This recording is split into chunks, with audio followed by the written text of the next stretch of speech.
Welcome to VS99 news. ముందుగా headlines చూద్దాం. December 11 నుంచి వైఎస్ఆర్సీపీ ఉద్యమ బాట. వైఎస్ జగన్.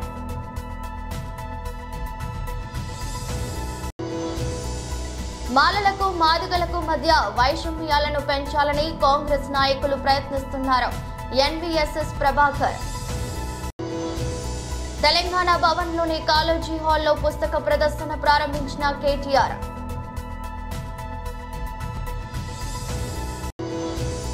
అవనిగడ్డ నియోజకవర్గంలో ధాన్యం కొనుగోలుపై నిర్వహించిన సమీక్ష సమావేశంలో నాదెండ్ల మనోహర్.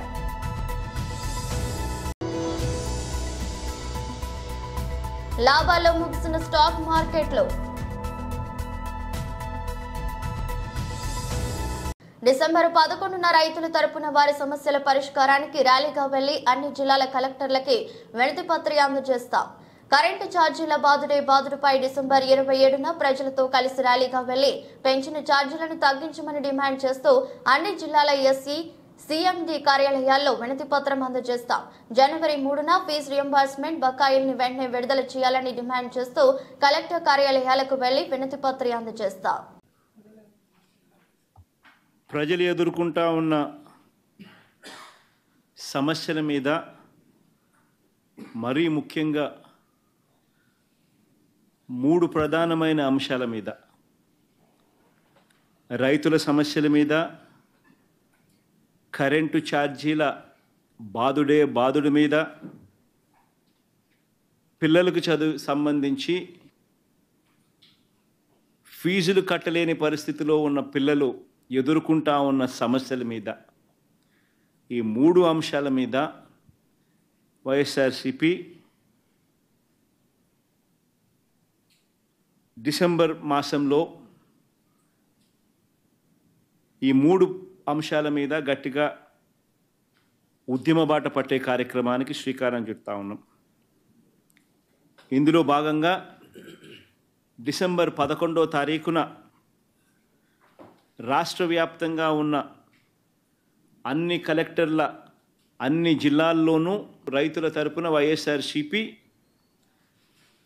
రైతులకు సంబంధించిన ప్రధానమైన అంశాలు, ధాన్యం సేకరణలో రైతన్నలకు జరుగుతూ ఉన్న అన్యాయాన్ని ప్రశ్నిస్తూ, ధాన్యం సేకరణలో కనీస పెట్టుబడి ధర ఖచ్చితంగా ప్రభుత్వం వైపు నుంచి వచ్చేట్టుగా ఒత్తిడి తీసుకొచ్చే దాంట్లో భాగంగా కనీస మద్దతు ధర రైతులకు ఖచ్చితంగా వచ్చేట్టుగా చేస్తూ, రైతులకు సంబంధించిన ఆ ప్రస్తావనతో పాటు పెట్టుబడి సహాయం కింద 20,000 రూపాయలు ఏదైతే రైతులకు ఇస్తామని చెప్పారో ఆ 20,000 రూపాయలకు సంబంధించి పెట్టుబడి సహాయం రాష్ట్ర ప్రభుత్వం, చంద్రబాబు నాయుడు గారి ప్రభుత్వం ఇవ్వని పరిస్థితుల నేపథ్యంలో దానిని కూడా గట్టిగా డిమాండ్ చేస్తూ,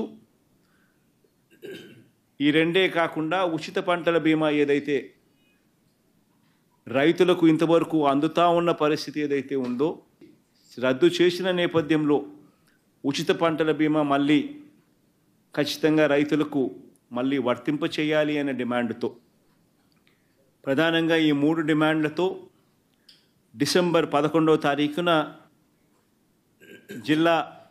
ప్రతి జిల్లాలోనూ వైఎస్ఆర్సీపీ అక్కడి జిల్లా కలెక్టర్లను కార్యాలయాలకు సంబంధించి కలెక్టర్లకు రిప్రజెంటేషన్ ఇచ్చే కార్యక్రమానికి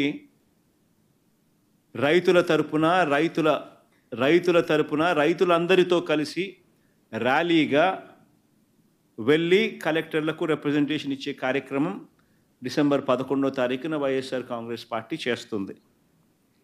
అదేవిధంగా డిసెంబర్ 27వ తారీఖున రాష్ట్ర ప్రభుత్వం, చంద్రబాబు నాయుడు గారి ప్రభుత్వం ఏదైతే కరెంటు ఛార్జీల భారతదేశంలో SC వర్గీకరణను అమలు చేసే తొలి ముఖ్యమంత్రి నేనే అవుతానే అన్న రేవంత్ రెడ్డి ఈరోజు అందుకు భిన్నంగా వ్యవహరిస్తున్నారు. మాలలకు మాదిగలకు మధ్య చిచ్చు పెట్టి ఇరు వర్గాల మధ్య వైషమ్యాలను పెంచాలని కాంగ్రెస్ నాయకులు ప్రయత్నిస్తున్నారు. మన రేవంత్ రెడ్డి గారు ముఖ్యమంత్రిగా ఇటీవల కాలంలో సుప్రీంకోర్టు వర్గీకరణపై ఒక చారిత్రాత్మకమైన తీర్పిచ్చినటువంటి నేపథ్యం సందర్భంలో అదే రోజు కొన్ని గంటలకే మా ప్రభుత్వం ఈ వర్గీకరణ కట్టుబడి ఉంది అని చెప్పాడు. అంతేకాకుండా భారతదేశంలోనే మా కాంగ్రెస్ ప్రభుత్వం తెలంగాణ రాష్ట్రంకి ముఖ్యమంత్రి అయినటువంటి నేను తొలి ముఖ్యమంత్రిని కాబోతున్నాను ఆ వర్గీకరణ అమలు చేసేటువంటి విషయంలో అని కూడా వారు ప్రకటించారు. ఆ ప్రకటన చేసి నెలలు గడిచింది. కార్యాచరణ విషయానికి వస్తే రాజకీయంగా మాదిగలను ముంచింది ఈ కాంగ్రెస్ పార్టీ. మంత్రివర్గం విషయంలో కావచ్చు, ప్రాతినిధ్యం కల్పించేటువంటి విషయంలో కావచ్చు. ఇకపోతే ఈ ఏడాది కాలంలో సబ్ ప్లాన్ సంబంధించినటువంటి విషయం అమలు తీరు తెన్నులు కనుక పరిశీలిస్తే అసలు సబ్ ప్లాన్ని ఈ ప్రభుత్వం గాలికి వదిలేసినట్టుగా ఉంది. పట్టనట్టుగా, ముట్టనట్టుగా, చూడనట్టుగా, తెలియనట్టుగా ఆ నిధులు కేటాయింపులో, నిధులు ఖర్చు చేయడంలో వివరించినటువంటి తీరే సాక్షే ఆర్థిక మంత్రి, పైగా ఉప ముఖ్యమంత్రి. ఆయన చేతితోనే ఆయన తీసుకొచ్చినటువంటి సబ్ ప్లాన్నే నీరు గార్చేటట్టుగా ఈ రేవంత్ రెడ్డి ప్రభుత్వం వ్యవహరిస్తూ ఉంటే నోరు మెదపలేని స్థితిలో ఉప ముఖ్యమంత్రి, శాసనసభ స్పీకర్ ఉన్నటువంటి ఒక విషయం చాలా స్పష్టంగా అవుపడతాం. ఇకపోతే కాంగ్రెస్ పార్టీకి వర్గీకరణ విషయంలో కొత్త ఆలోచనలు వచ్చినాయేమో, లేదా విధానం మారిందేమో. ఈ మధ్య కాంగ్రెస్ పార్టీకి సంబంధించినటువంటి ఒక అగ్రనాయకుడు ఒక కొత్త సమావేశాన్ని పెట్టి మాలలను రెచ్చగొడతా ఉన్నాడు. మాదిగలనేమో ఒకవైపున ముంచారు, ఇప్పుడేమో మాలలనేమో రెచ్చగొడతా ఉన్నారు. అసలు కాంగ్రెస్ పార్టీ యొక్క వైఖరి ఏంటి ఈ వర్గీకరణ పైన అని చెప్పని స్పష్టం చేయాలని చెప్పని భారతీయ జనతా పార్టీ డిమాండ్ చేస్తా ఉంది. ముఖ్యమంత్రి ఎందుకు నోరు విప్పటలేదని చెప్పని నేను ప్రశ్నిస్తా ఉన్నా. పిసిసి అధ్యక్షుడు ఎందుకు మాట్లాడతలేదని చెప్పని నేను నిలదీస్తా ఉన్నా. వర్గాల మధ్య వైషమ్యాలు పెంచడం కొరకు ఈ కాంగ్రెస్ పార్టీ ఇందిరమ్మ రాజ్యంలో చేస్తున్నటువంటి ప్రయత్నమా ఇది అని చెప్పని నేను పేర్కొంటా ఉన్నా. ఇకపోతే అంబేద్కర్ విగ్రహాన్ని మేమే పెట్టాం, చాలా గొప్పగా పెట్టాం, ఎత్తైంది పెట్టాం అని వీళ్ళు మాట్లాడుతూ ఉంటారు. అంబేద్కర్ గారు బతికున్న రోజుల్లోనే వారిని చట్టసభలో అడుగు పెట్టనీయకుండా అవమానపరిచింది, ఓడగొట్టింది కాంగ్రెస్ పార్టీ నాయకులే డ్యూయల్ ఓటు సంబంధించినటువంటి విషయంలో. ఇప్పుడు వీళ్ళు కొత్తగా రాజ్యాంగానికి మేము ప్రతీకలం, రాజ్యాంగానికి కట్టుబడి ఉన్నాం, రాజ్యాంగాన్ని పుస్తకాన్ని పట్టుకుని మేము తిరుగుతున్నాం అన్నట్టుగా ఈ రాష్ట్రంలో కాంగ్రెస్ నాయకులు మాట్లాడుతూ ఉన్నారు, దేశంలో ఉన్న కాంగ్రెస్ నాయకులు మాట్లాడుతూ ఉన్నారు. కాబట్టి ఖచ్చితంగా ఈ సంవత్సర కాలంలో ఈ సబ్ ప్లాన్ అమలు తీరు తెన్నులపైన కాంగ్రెస్ ప్రభుత్వం, కాంగ్రెస్ పార్టీ, ఈ యొక్క రాష్ట్ర ప్రభుత్వం చర్చకు సిద్ధంగా ఉందా అని చెప్పని నేను సవాల్ విసురుతా ఉన్నా. తెలంగాణ భవన్లోని కాలేజీ హాల్లో పుస్తక ప్రదర్శన ప్రారంభించి అనంతరం కేటీఆర్ మాట్లాడారు. గౌరవనీయులు పెద్దలు సభాధ్యక్షులు అన్న జూలూరి గౌరీశంకర్ గారికి, పెద్దలు అన్న సూర్యాపేట శాసనసభ్యులు జగదీష్ రెడ్డి గారికి, గాయకులు, కవి సోదరులు ఎమ్మెల్సీ గారు దేశపతి శ్రీనివాస్ గారు, అన్నగారు, పెద్దలు, తన అరుదైన గాత్రంతో అందరిని ఉర్రు తొలగించే మా ఎమ్మెల్సీ అన్న గోరెటి వెంకన్న గారు, తెలంగాణ ధూమ్ధామ్ వ్యవస్థాపకులు, మాజీ శాసనసభ్యులు, పెద్దలు గౌరవనీయులు రసమై బాలకృష్ణ గారు, గౌరవనీయులు పెద్దలు వనం జ్వాల నరసింహరావు గారు, పెద్దలు ప్రొఫెసర్ మల్లేశం గారు, శాతవాహన యూనివర్సిటీ మాజీ వైస్ ఛాన్సలర్ గారికి, గౌరవనీయులైన పెద్దలు సోదరులు మన సుబ్బయ్య గారికి, అదేవిధంగా గౌరవనీయులు పెద్దలు విద్యుత్ రంగ నిపుణులు, నిష్ణాతులు, మరి ఈరోజు తన పుస్తకాన్ని కూడా ఇక్కడ పవర్ఫుల్ తెలంగాణ పేరిట ఇక్కడ ప్రదర్శించడమే కాదు కొన్ని విలువైన సూచనలు కూడా చేసిన గౌరవనీయులైన తులజారాం గారికి, గౌరవనీయులు పెద్దలు తెలంగాణ గ్రంథాలయ సంస్థ మాజీ అధ్యక్షులు అన్న ప్రొఫెసర్ ఆయాచితం శ్రీధర్ గారికి, గౌరవనీయులు పెద్దలు ఆర్థిక రంగ నిపుణులు, ఇప్పటిదాకా సంక్షిప్తంగా చెప్పిన గ్రామ గ్రామానికి ఈ భావజాల వ్యాప్తి జరగాలని కోరుకున్న పెద్దలు పాపారావు గారు, కేసీఆర్ గారి బ్యాచ్ మేటు, సిద్దిపేటలో జర్నలిజంలో తన మరి వృత్తిపరంగా తన జీవితాన్ని ప్రారంభించి తర్వాత ఇప్పుడు ఒక రచయితగా, ఒక నవలిస్ట్గా రూపాంతరం చెందిన పెద్దలు మా చిరకాల పెద్దలకి మిత్రులు అనలేను నేను, నాకంటే చాలా పెద్దవారు, అంకుల్ అండి అలవాటు అంజయ్ అంకుల్కి, వేదిక ముందున్న చాలామంది పెద్దలందరికీ, పత్రికా మిత్రులకి అందరికీ పేరు పేరున నమస్కారం. లాస్ట్కి మాట్లాడితే బాధ ఏంటంటే ఇది ఒకదికి ఆకలి అవుతుంటుంది, మీకోది ఓపిక నశిస్తుంటుంది. ఇక్కడ వేదిక మీద ఉన్న వాళ్ళేమో అందరూ ఉపన్యాసకర్తలే, అందరూ కూడా మైక్ ఇస్తే ఎవరైనా కూడా గంట సేపు గనగన మాట్లాడే సత్తా ఉన్న వాళ్ళే కాబట్టి ఎవరిని ఆపలేము, ఏమని వద్దను. సంక్షిప్తంగా ఒక 4 విషయాలు, ఎక్కువ చెప్పను. ఒకటి, తెలంగాణ రాష్ట్రం సిద్ధించిన తర్వాత నిజానికి సంస్కృతి పరంగా, భాష పరంగా తెలంగాణ యొక్క గొప్పదనాన్ని, ఔన్నత్యాన్ని చెప్పుకునే కార్యక్రమాన్ని కొంత మేరకు చేసుకున్నాం, అందులో సఫలం కూడా అయినాం. ఒక బతుకమ్మ పండుగను కానీ, బోనాల పండుగను కానీ రాష్ట్ర పండుగగా అధికారికంగా జరుపుకున్న తెలంగాణ యొక్క సంస్కృతిని, తెలంగాణ యొక్క ఔన్నత్యాన్ని, తెలంగాణ భాష ఔన్నత్యాన్ని, యాస ఔన్నత్యాన్ని మన సిలబస్లో పెట్టుకున్న తెలంగాణ మహనీయుల చరిత్రను నిక్షిప్తం చేసే ప్రయత్నం చేసిన, అదే మాదిరిగా మన విశ్వవిద్యాలయాలకి తెలంగాణలోని గొప్ప నాయకులు,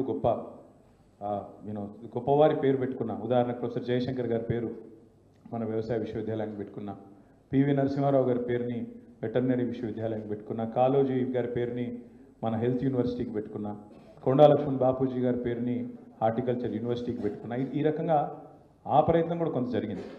అదే మాదిరిగా కొత్త జిల్లాలు ఏర్పాటు చేసుకుంటే కుమరం భీం పేరు మనం ఆసిఫాబాద్ జిల్లాకు పెట్టుకున్నాం, జయశంకర్ సార్ పేరు భూపాలపల్లికి పెట్టుకున్నాం. ఆ రకంగా కొంత చరిత్రని మరి వెలుగెత్తి చాటుకునే ఒక ప్రయత్నం. ఎందుకంటే తెలంగాణ పోరాటంలోనే ఇక్కడి కల్చరల్ రెనెసాన్స్ కూడా ఒక అంతర్భాగం కాబట్టి ఆ ప్రయత్నం కూడా జరిగింది.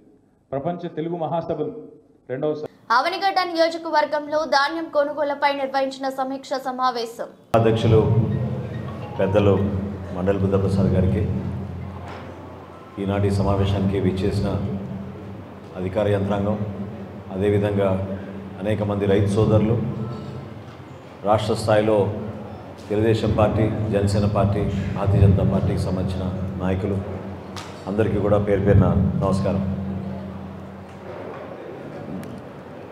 బుద్ధప్రసాద్ గారితో కలిసి పనిచేయడం అనేది 2004 నుంచే నేను మొట్టమొదటిసారి శాసనసభ్యుడిగా అయినప్పుడు ఆయనతో శాసనసభలో ఉన్న గ్రంథాలయంలో అక్కడ ఎటువంటి మార్పులు తీసుకురావాలి, రాష్ట్ర వ్యాప్తంగా తెలుగు భాష గురించి, మన సంస్కృతి గురించి, మన కళాకారుల గురించి, ప్రత్యేకంగా దివి సీమలో మన ప్రజలు ఎదుర్కొన్న సమస్యలు, గతంలో ఎదుర్కొన్న సమస్యల గురించి ఎప్పుడు కూడా ఎంతో లోతుగా అవగాహనతోటి ఆయనకున్న అనుభవాన్ని నిజంగా మనందరం కూడా ఒక అదృష్టంగా భావించాలి.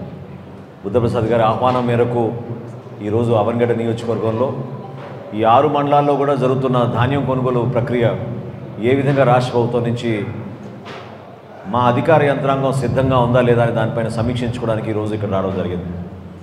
నేను మనస్ఫూర్తిగా ముందుగా ఇక్కడ రైతాంగాన్ని అందరినీ కూడా అభినందిస్తున్నాను.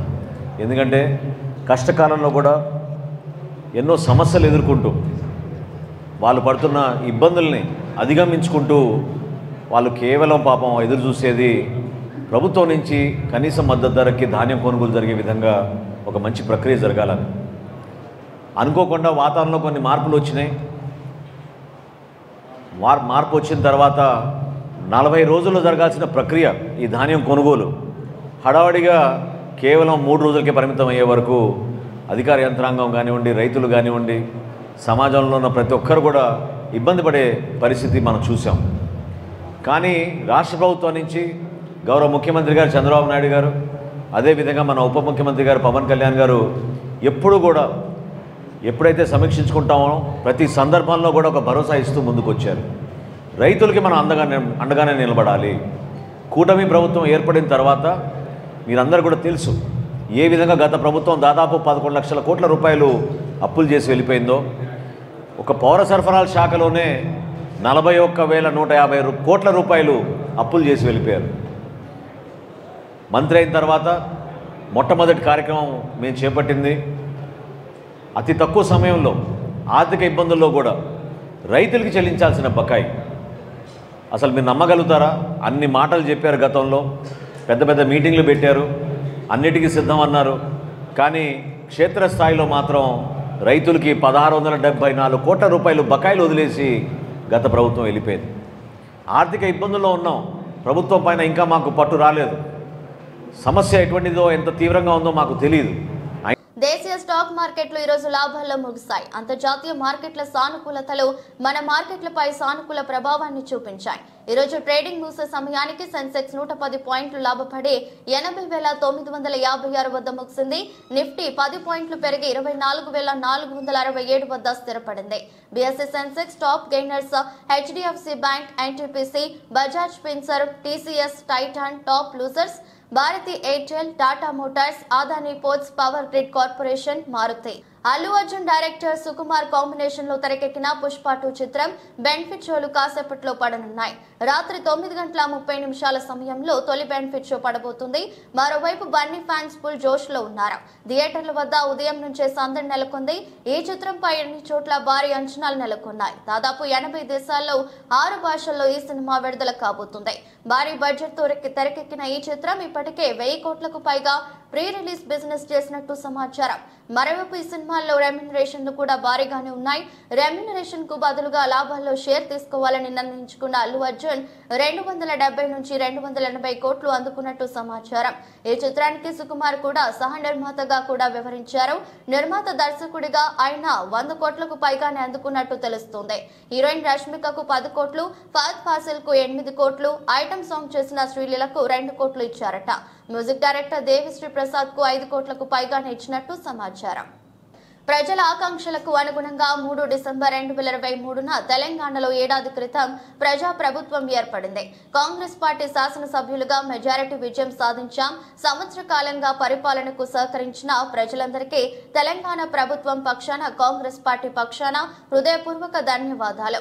ముఖ్యంగా ఉద్యమకారుడిగా, విద్యార్థి నాయకుడిగా తెలంగాణ సాధనలో నా బాధ్యతను చూసి హుస్నాబాద్ నియోజకవర్గం నుండి నన్ను శాసనసభ్యుడిగా గెలిపించిన హుస్నాబాద్ ప్రజలకు ధన్యవాదాలు. తప్పకుండా ప్రజల ఆకాంక్షలకు అనుగుణంగా ఈ సంవత్సర కాలంలో రైతులు, మహిళా సంక్షేమ కార్యక్రమాలు, విద్య, వైద్య, ఇతర రంగాల్లో సంస్కరణలు చేస్తాం. భవిష్యత్తులో 4 సంవత్సరాల కాలంలో ప్రజల ఆకాంక్షలకు అనుగుణంగా ప్రజాస్వామ్య విలువలతో ప్రజాస్వామ్య రక్షణకై కాంగ్రెస్ పార్టీ భవిష్యత్ కార్యాచరణ తీసుకుంటుంది. ప్రజలు గత సంవత్సర కాలంగా ఏ విధంగా ఆశీర్వదించారో భవిష్యత్ కాలంలో కూడా ప్రతిపక్ష రాజకీయ కుట్రలు తిప్పికొట్టి కాంగ్రెస్ పార్టీని ఆశీర్వదించి బలోపేతం చేయాలని, రాబోయే కాలంలో ప్రజల ఆకాంక్షలను మరింత ముందుకు తీసుకెళ్లేలా ప్రభుత్వాన్ని అందిస్తాం. ఎమ్మెల్యేగా సంవత్సర కాలం పూర్తి చేసుకున్నందున ధన్యవాదాలు.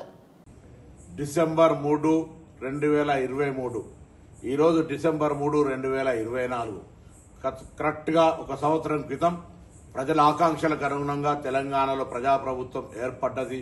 కాంగ్రెస్ పార్టీ శాసనసభ్యులుగా మెజారిటీ విజయం సాధించినాం. ఈ సందర్భంగా గత సంవత్సరం నుంచి జరిగిన పరిపాలనకు సహకరించిన ప్రజలందరికీ, సంవత్సరం క్రితం కాంగ్రెస్ ను బలపరిచి గెలిపించిన ప్రజలందరికీ హృదయపూర్వకంగా తెలంగాణ ప్రభుత్వం పక్షాన, తెలంగాణ కాంగ్రెస్ పార్టీ పక్షాన ధన్యవాదాలు తెలియజేస్తున్నాను.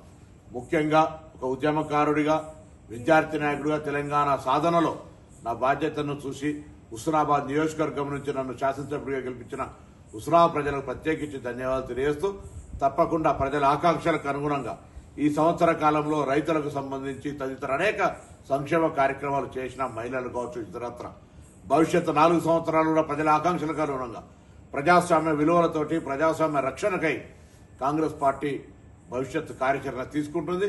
ఇందుకు ప్రజలు ఏ విధంగానైతే గత సంవత్సరం ఆశీర్వదించినారో భవిష్యత్ కాలంలో కూడా ప్రతిపక్ష రాజకీయ కుట్రలను తిప్పికొట్టి దుష్ప్రచారాన్ని నమ్మకుండా కాంగ్రెస్ పార్టీని ఆశీర్వదించి బలోపేతం చేయమని, రాబోయే కాలం లోపల తప్పకుండా ప్రజల ఆకాంక్షలకు అనుగుణంగా ప్రభుత్వాన్ని అందిస్తామనే మాటతో అందరికీ మరొకసారి ఈ సంవత్సర పదవి కాలం లోపల కాంగ్రెస్ ప్రభుత్వ పదవి 1 సంవత్సరం అవుతున్న సందర్భంగా ప్రతి ఒక్కరికి పేరు పేరున ధన్యవాదాలు తెలియజేస్తూ పొన్నం ప్రభాకర్.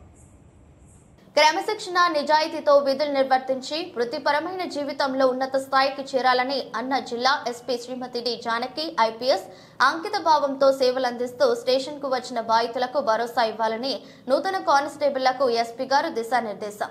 పోలీసులు విధి నిర్వహణలో అంకిత భావంతో పనిచేయాలని, పోలీసింగ్ ఎదురయ్యే సవాళ్లను సమర్థవంతంగా ఎదుర్కొని ప్రజలకు సేవలు అందించాలని, వృత్తిపరమైన జీవితంలో ఉన్న స్థాయికి ఎదగాలని, బాధతో పోలీస్ స్టేషన్ కు వచ్చే వారికి భరోసా ఇచ్చేలా విధి నిర్వహణ ఉండాలని జిల్లా ఎస్పీ అన్నారు. కాబట్టి అందరూ జాగ్రత్తగా ఉండండి. మీరు పెట్టే పోస్టులను కూడా కొంచెం కేర్ఫుల్ గా చూసుకోండి. ఈ 9 నెలలు కాకుండా ముందు ఎన్ని రోజుల నుంచి ప్రిపేర్ అయ్యారు, ఎన్ని నిద్రలేని రాత్రులు ఉండే, ఎన్ని రోజులు పొద్దున్నే లేచి పరిగెత్తుంటారు. ఆ కష్టం అంతా పోవద్దు కదా. మనం ఎంతో కష్టపడి తెచ్చుకోవద్దు. మీరు కానిస్టేబుల్గా ఎస్ఎస్సీ వెళ్ళండి, గ్రూప్ 1 రాయండి, గ్రూప్ 2 రాయండి, గ్రూప్ 3 రాయండి, డజన్ మ్యాటర్, హ్యాపీగా ఫీల్ అవుతాం.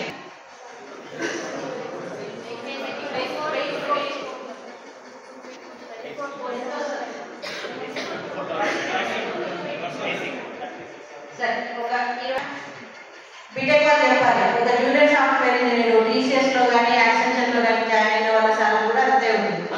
వాళ్ళకి ఎక్కడో హైదరాబాద్ లో పోయి వాడు తినడానికి పోయి వాడికి ఏం లీవ్స్ అవ్వాలి, సాఫ్ట్వేర్ ఇంజనీర్ 30,000.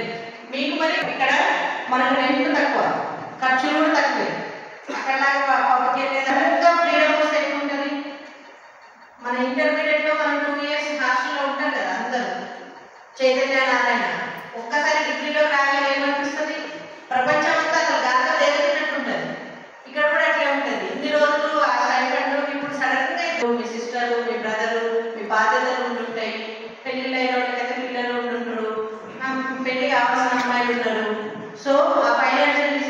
మాత్రం పక్కా ఉండాలి. ఏదో ఒకటి చిన్న చిన్న ఇన్వెస్ట్మెంట్స్ చేసుకోండి, అన్నెసరిగా వేస్ట్ చేసుకోవద్దు. ఆన్లైన్ గేమ్స్ అసలుకే ఆడకండి. ఆన్లైన్ పోస్టులు అంటే డబ్బులు లేవని కాదు, కానీ చాలా కష్టపడి వచ్చుంటారు. సో రూపాయి కూడా మనం ఎంత కష్టపడి ఆ 9 నెలలు గుర్తు చేసుకోండి. పొద్దున్నే మనకు వార్తలు ముగించే ముందు మరోసారి హెడ్లైన్స్. డిసెంబర్ 11 నుంచి వైఎస్ఆర్సీపీ ఉద్యమ బాట, వైఎస్ జగన్.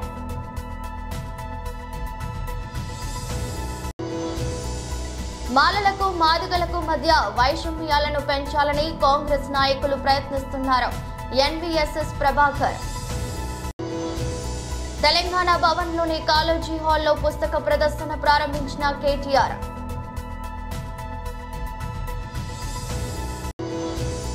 అవనిగడ్డ నియోజకవర్గంలో ధాన్యం కొనుగోలుపై నిర్వహించిన సమీక్ష సమావేశంలో నాదెండ్ల మనోహర్.